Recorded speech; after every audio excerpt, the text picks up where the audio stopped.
Welcome to Rundlii Gaming. We're going to be doing a video on my top 11 games for the SNES gaming system.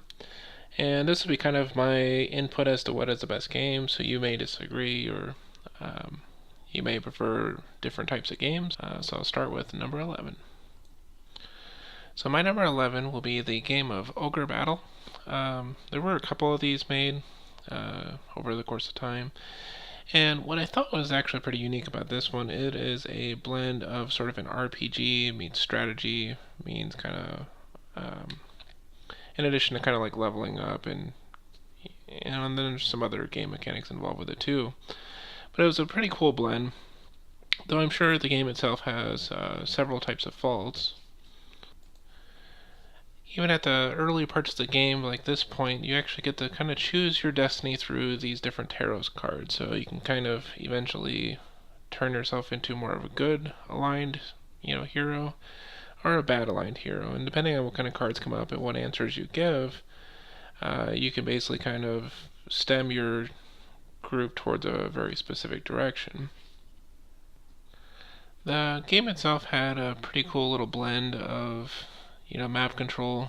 You also have different types of armies, like in this case you have like 2 archers on one side with a healer, or a cleric I guess, and they kind of just sort of do different things kind of based on what kind of army build you have versus what things are strong against other things.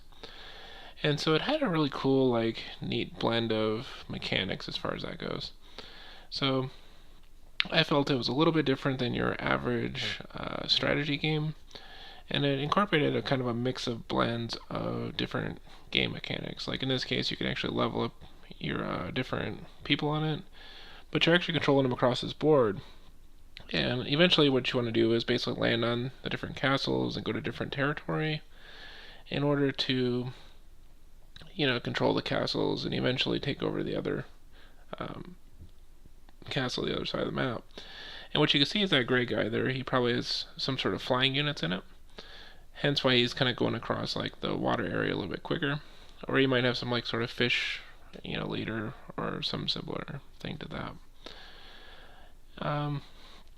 But basically you're controlling several of these different armies throughout the map, and you're kind of just sending them to different places based on where you want them to hold different points. Maybe you want to go capture a castle.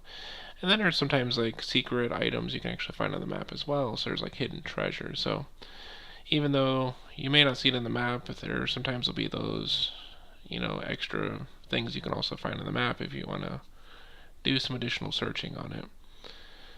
So like in this case, when the two get close enough, like the witch there and the person that was running across the water, you meet, and then it goes into like a combat scene. And it's kind of like what we seen just a moment ago. So in this case, you can see something like a Valkyrie and a Griffin, and you can kind of change your tactics a little bit, or set up your team depending on how you want them to fight, just to kind of make sure that you counter with the appropriate stuff on him. So this is actually my game number 11, and that is Ogre Battle. So welcome to my number 10. This one is going to be Super Ghouls and Ghost.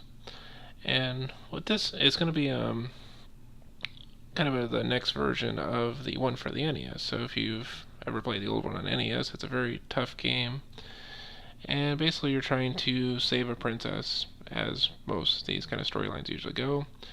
Now there are some cool additions to this one versus some of the old ones. So for example, on this one you can actually get upgrades to your armors and gives you some pretty cool abilities.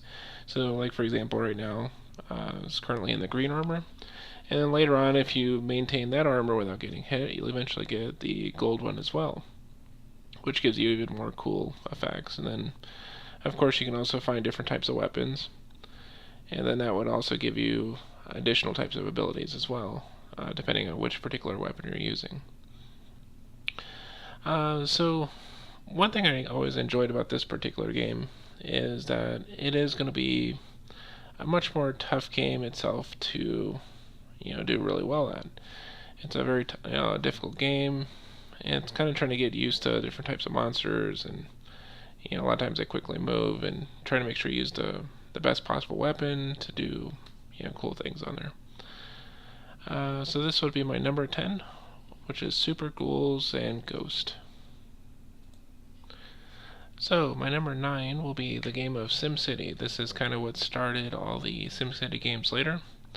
And this is kind of like your really, really old school, um, setting up residential, commercial, industrial, and then trying to get a strong economy mixed with, getting enough money to actually build yourself up.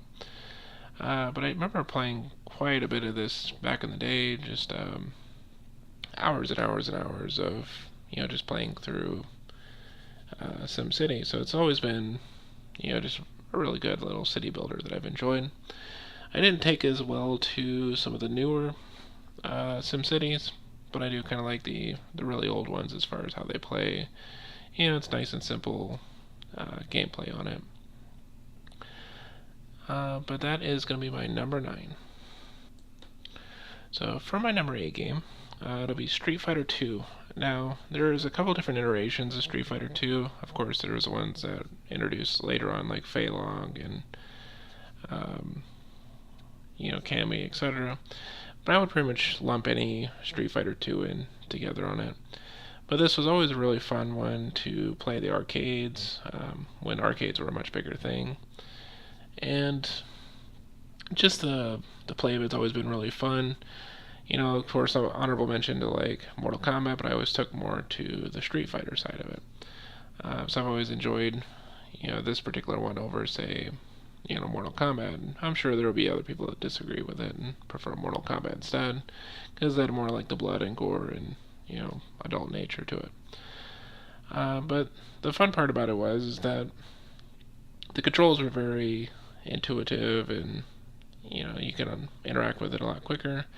And as I said, in general, it's just really fun to play in arcades and all that good stuff. So I definitely put this down as my number 8. For my number 7 game, this will be Super Mario Kart. Now this one was always extremely fun to play. Even today, sometimes I'll bring out some Mario Kart and just kind of play, generally against the AI, but I can always get a couple of friends together and play. Though I don't feel most of the newer iterations of Mario Kart are so far different that it changes a whole bunch. I know they add new, prettier graphics and stuff, but for the most part, most of Mario Kart's been always pretty similar. It's all about just trying to, get through the race as fast as possible and just, shoot stuff at your friends, etc. But so it's always been one of the funner racing games with a pretty good honorable mention towards F-Zero. For those that enjoyed F-Zero, I would definitely rank that one pretty far up there. But in this particular case, I would actually say Mario Kart wins out over it, of which one I felt was just better overall through the time that I played it. So that will be my number 7. And now to my number 6 game. Now, the top 6 is definitely going to be pretty much a bunch of really good games, and I'm sure that for a lot of people this might be like your big number 1, or at least number 2 or number 3. But I definitely may again prefer some slightly different games that some others might.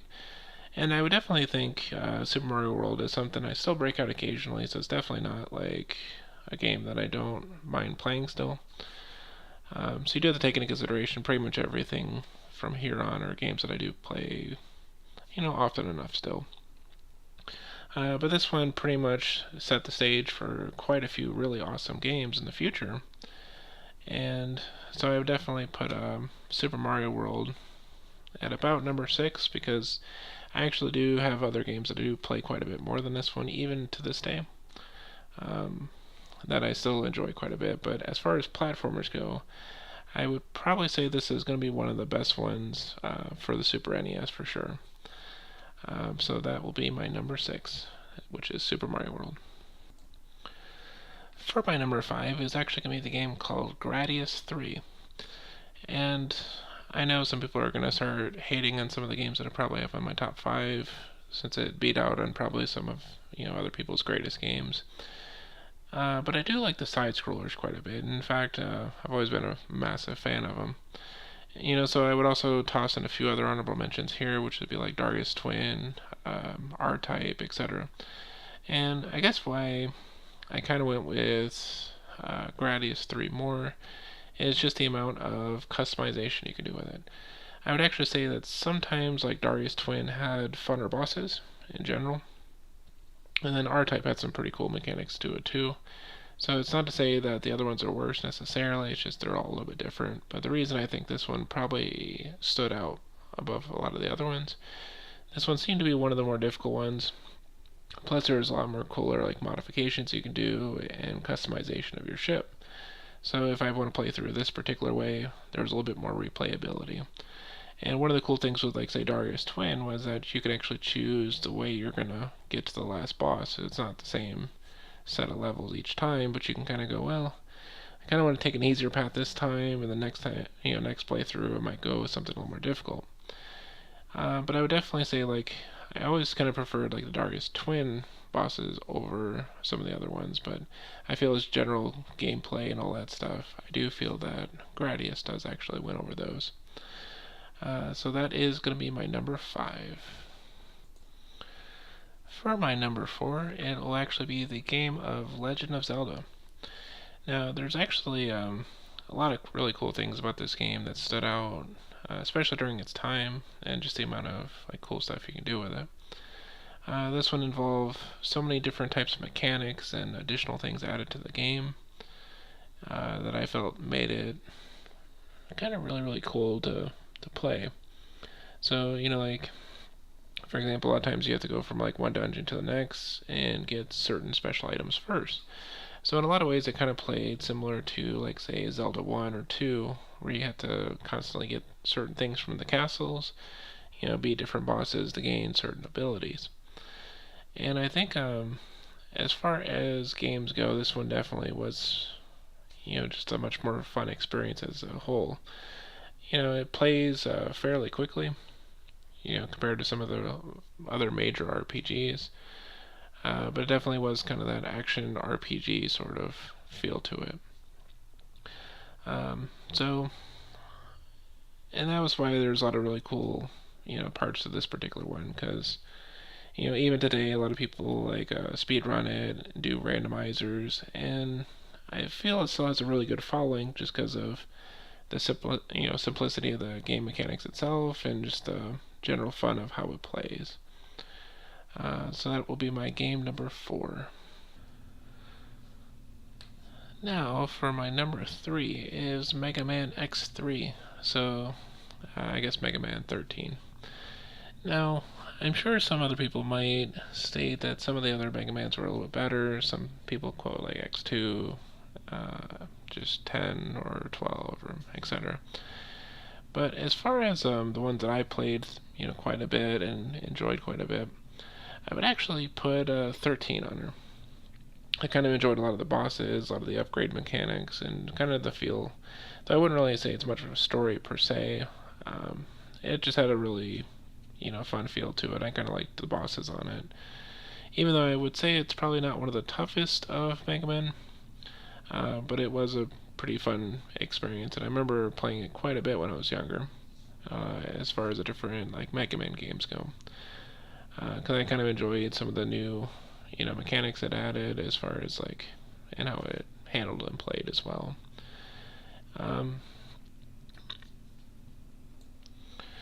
And kind of like as I mentioned, occasionally you'll find these little capsules and stuff. Like in this case, this one's a leg upgrade, but it's actually pretty cool because if you actually hold off on taking the upgrades, you can get like this really cool gold armor set later, which gives you a whole bunch of really cool abilities. Or you can take sort of an easier way through the game early on, and kind of play through that way as well. But it added a little bit of, if you wanted to play with a couple different, upgrades, or want to take the easy route early on, and then kind of play through a much harder game later, or you can get the really cool upgrade by like holding off and not getting a bunch of stuff earlier on in the game. So this is going to be my number 3, which is Mega Man 13. So for my number 2, this will be the game of Secret of Mana. Now the cool thing is they actually did a remake of this one in like a more HD, sort of color to it. So you can actually find it on, I believe, Steam is currently where they released it out. But this is actually more of a RPG mixed in with. It's kind of like more like the action RPG game, where there's kind of like where you're leveling up, you're finding new items, and you're getting stronger as you kill stuff. Then the cool thing as you play through, you actually will get different companions. You can also use different types of weapons. You can kind of edit a couple different things, like what kind of spells you want them to use, and there's quite a few different things you could do with it. With some of the monsters themselves being kind of neat, and then each of the different characters you get, though, for the most part, are similar enough. So I mean, there won't be like a significant difference between how they play out. But depending on the type of weapon you have, some of them have different ranges. You can also find different types of gear, upgrade different weapons, get different, basically effectively espers. Even they might call them something a little different in this one. So there's a lot of cool, mechanics as far as that goes of trying to kind of optimize how you want this one to play and trying to make sure that you upgrade your gear. And I think the combat system in general is just kind of fun because you don't just spam attacks, because if you spam attacks, you don't really do much damage. So you kind of want to do an attack, give it a few seconds, do another attack, etc.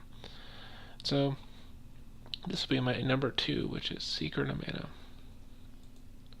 For my number 1 game, it will be Final Fantasy III in the US, or oftentimes considered to be Final Fantasy VI if you were talking about the JP version.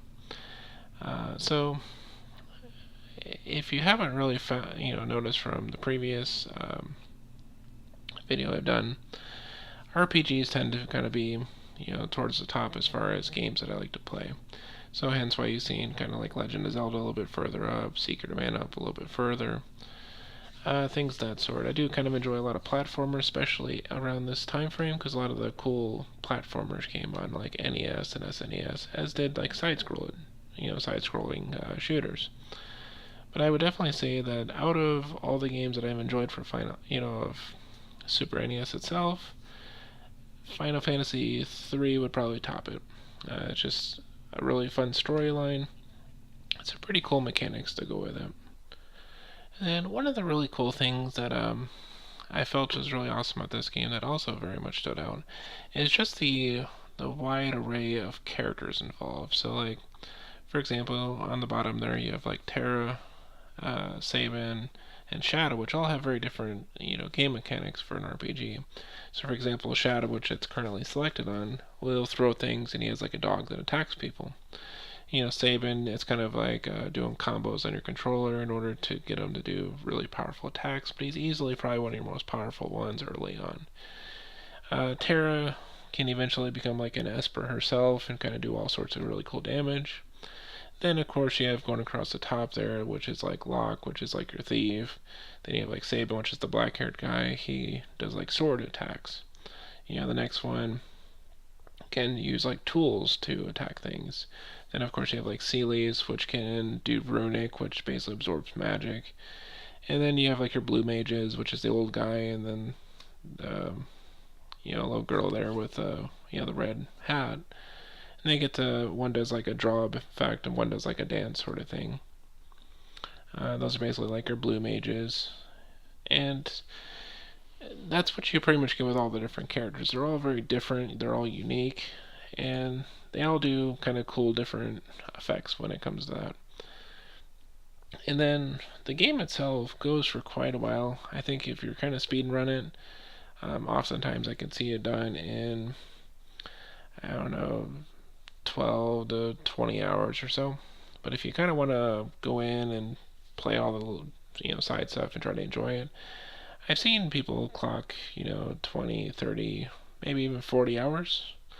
And that's kind of what I thought was always the great thing about the old school RPGs. It's more about just a long storyline and all the cool things you can do with that storyline. So that is going to be my number one game for my top 11 of SNES games. This will be Final Fantasy VI if we're talking about JP version, or Final Fantasy III if we're talking about the US version. And then of course some honorable mentions to some of the other Final Fantasies like Mystic Quest and things like Lufia, which also try to do the same thing but didn't really have as cool of mechanics to it and gameplay to it. Final Fantasy Mystic Quest was a very simplified version of the game, but I would definitely say Final Fantasy VI tops pretty much all the other RPGs. I know some people might also quote something like Chrono Trigger, but I feel that just in general, I've always kind of enjoyed the Final Fantasy VI a little bit more, or 3, depending on which country we're talking about. So that is my top 11 for SNES games. Final Fantasy VI. And I do thank you for watching Rundlii Gaming.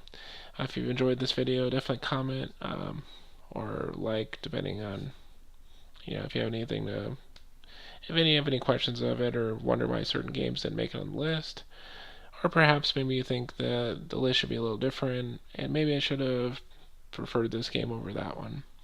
But otherwise, thank you for watching, and you have a good day.